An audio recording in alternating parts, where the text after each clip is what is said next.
Vypnout plachtu, povolit zvratičku! Provedu. Povolit zvratičku a neflákat se. Do toho. Rozkaz letí, pane. Zaberte hory Úželíní.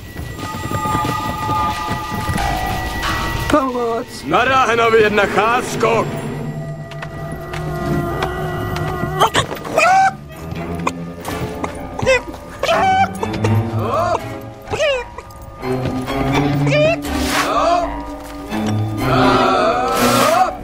Přitáhněte ty oděže a zkasejte latinky. Provedu, pane.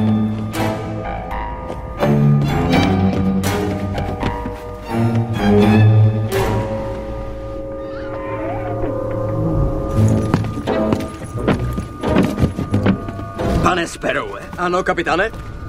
Co mi řeknete o stavu téhle kocápky? Mně připadá dobrá, pane. Dobrá. To se pletete, je špatná, mizerná, ničemná, neuspokojivá. Je to hnus, zrůdnost a ohavnost. Já se omlouvám, pane. Kdybyste mi tak dali ještě příležitost. Měl bych?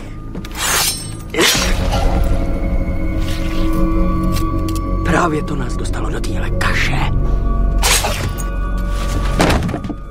Ztratili jsme rychlost a tím i čas. Drahocenný čas, který se už nedá nijak dohnat. Je vám to jasný? Ano, kapitáne. Doopravdy? Bude se to muset předělat. Lauter všecko. Doufám, že si z toho vezmete ponaučejí. Z toho bez věcí jsou všichni nervózní, pane. Snad nečekáte, že vás budu litovat, vy fňukny. Žádný dojetí vám hrát nebudu.